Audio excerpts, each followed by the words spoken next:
সচিব কমিটির মিটিং শুরু হওয়ার আগে সচিবালয়ে সাংবাদিকদের পে স্কেল নিয়ে এই কি বললেন অর্থমন্ত্রী। তো দর্শক, আপনি একজন সরকারি কর্মচারী হয়ে থাকলে অবশ্যই ভিডিওটি শেষ পর্যন্ত দেখুন এবং শুরুতেই চ্যানেলটি সাবস্ক্রাইব করে রাখুন নবম পে স্কেলের সকল নিউজ সবার আগে পেতে। তো দর্শক, সচিব কমিটির গুরুত্বপূর্ণ বৈঠকের ঠিক আগ মুহূর্তে সরকারি কর্মকর্তা কর্মচারীদের বহুল প্রতীক্ষিত নবম পে স্কেল নিয়ে এক তাৎপর্যপূর্ণ মন্তব্য করেছেন অর্থমন্ত্রী। আজ সচিবালয়ে মন্ত্রিপরিষদ কক্ষের সামনে অপেক্ষমান সাংবাদিকদের প্রশ্নের জবাবে তিনি বর্তমান অর্থনৈতিক পরিস্থিতি ও সরকারি কর্মচারীদের বেতন কাঠামোর বিষয়ে সরকারের অবস্থান পরিষ্কার করেন। তিনি জানান, সরকার সব সময়ই সরকারি কর্মকর্তা কর্মচারীদের জীবনযাত্রার মান উন্নয়ন এবং তাদের অধিকারের বিষয়ে আন্তরিক। তবে যে কোনো নতুন বেতন কাঠামো বা পে স্কেল ঘোষণার সিদ্ধান্ত নেওয়ার আগে রাষ্ট্রের সামগ্রিক আর্থিক সক্ষমতা, মুদ্রাস্ফীতির চাপ এবং রাজস্ব আয়ের বিষয়টি গভীরভাবে বিবেচনা করতে হয়। অর্থমন্ত্রী উল্লেখ করেন যে হুট করে কোনো বড় সিদ্ধান্ত নিলে তা দেশের সামগ্রিক বাজার ব্যবস্থার উপর মারাত্মক প্রভাব ফেলতে পারে, যা পক্ষান্তরে মানুষের জীবনযাত্রার ব্যয় আরো বাড়িয়ে দেবে। নতুন পে স্কেল ঘোষণা কিংবা মহার্ঘ ভাতার দুগুণ বাড়ার কোনো সম্ভাবনা আছে কিনা সাংবাদিকদের এমন সুনির্দিষ্ট প্রশ্নের জবাবে অর্থমন্ত্রী সরাসরি কোনো তারিখ বা চূড়ান্ত ঘোষণা দেওয়া থেকে বিরত থাকেন। তিনি আশ্বস্ত করে বলেন, সরকারি কর্মচারীদের পিঠ দেয়ালে ঠেকে যাক এমন কোনো পরিস্থিতি তৈরি করতে দেবে না সরকার। বিষয়টি নিয়ে ইতিমধ্যেই অর্থ মন্ত্রণালয়ের সংশ্লিষ্ট বিভাগ এবং বাজেট প্রণয়ন কমিটি বিভিন্ন দিক খতিয়ে দেখেছে। সচিব কমিটির আজকের বৈঠকেও দেশের সার্বিক প্রশাসনিক গতিশীলতা ও কর্মকর্তাদের সুযোগ সুবিধা সংক্রান্ত বেশ কিছু এজেন্ডা রয়েছে, যেখানে পরোক্ষভাবে এই বিষয়গুলো নিয়ে আলোচনা হতে পারে বলে তিনি ইঙ্গিত দেন।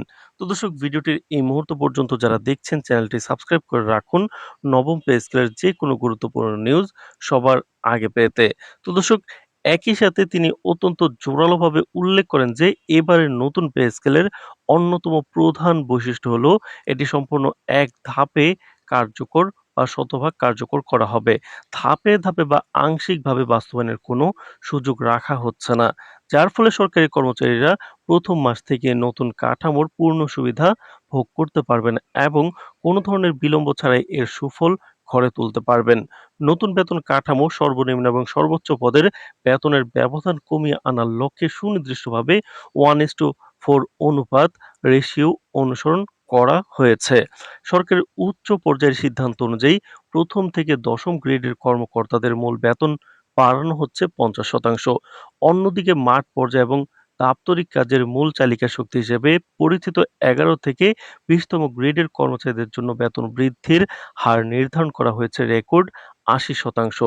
অর্থমন্ত্রী আরও একটি গুরুত্বপূর্ণ তথ্য নিশ্চিত করেছেন যে এই বর্ধিত মূল বেতন কোনো কিস্তি বা ধাপে ধাপে নয়, বরং সম্পূর্ণ এক ধাপেই শতভাগ বাস্তবায়ন করা হবে।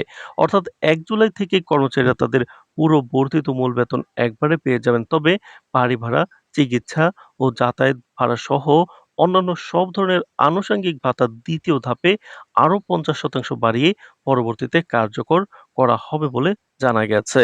উল্লেখ্য, দীর্ঘ ১১ বছরের দীর্ঘ বিরতির পর দেশে এই পে স্কেল ঘোষণা করা হলো, যা নিয়ে সরকারি কর্মকর্তা কর্মচারীদের মধ্যে ব্যাপক কৌতূহল ও প্রত্যাশা ছিল। তবে নতুন এই বেতন কাঠামোর পর কর্মচারীদের একটি বড় অংশের মাঝে চরম হতাশা, ক্ষোভ ও অসন্তোষ।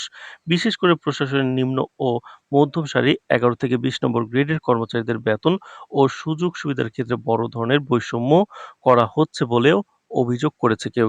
তো দর্শক, ভিডিওটির এই মুহূর্ত পর্যন্ত যারা দেখছেন চ্যানেলটি সাবস্ক্রাইব করে রাখুন নবম পে স্কেলের যে কোনো গুরুত্বপূর্ণ নিউজ সবার আগে পেতে। তো দর্শক, সংশ্লিষ্ট সূত্রে জানা গেছে বর্তমান বাজারের ঊর্ধ্বগতি এবং জীবনযাত্রার লাগামহীন ব্যয় বৃদ্ধির বিষয়টি বিবেচনায় নিয়ে সরকারি কর্মচারীদের আর্থিক সুরক্ষার লক্ষ্যে এই পে স্কেল প্রণয়ন করা হয়েছে। নতুন এই পে স্কেল বাস্তবায়নের আগে বিভিন্ন কর্মচারী সংগঠনের পক্ষ থেকে জোরালো দাবি তোলা হয়েছিল যে বিগত বছরগুলোর মূল্যস্ফীতির কারণে জীবনযাত্রার মান যেভাবে বৃদ্ধি পাচ্ছে তা পুষিয়ে নিতে এবার দুটি পে স্কেলের সমপরিমাণ আর্থিক সুবিধা দেওয়া হোক। কিন্তু রাজস্ব পরিস্থিতি বিবেচনা করে তারা পরবর্তী সময়ে দাবি কিছুটা শিথিল করে অন্তত ১.৫ গুণ সমমানের পে স্কেল অনুযায়ী বেতন বাড়ানোর জোর দাবি জানিয়ে আসছিলেন। তো দর্শক, স্পষ্ট যুক্তি ছিল, বর্তমান সময়ে নিত্য প্রয়োজনীয় জিনিসপত্রের আকাশচুম্বী দামের বাজারে এর চেয়ে কম বেতন বৃদ্ধি তাদের জীবন ধারণকে আরো কঠিন করে তুলবে। সচিব কমিটির বৈঠক শেষ হলে এ বিষয়ে আরো সুনির্দিষ্ট রূপরেখা বা ভেতরের খবর জানা যাবে বলে আশা করা হচ্ছে। আমরা সকল আপডেট আপনার কাছে পৌঁছে দেব। সুতরাং অবশ্যই এই চ্যানেলটি সাবস্ক্রাইব করে রাখুন নবম পে স্কেলের সকল নিউজ সবার আগে পেতে।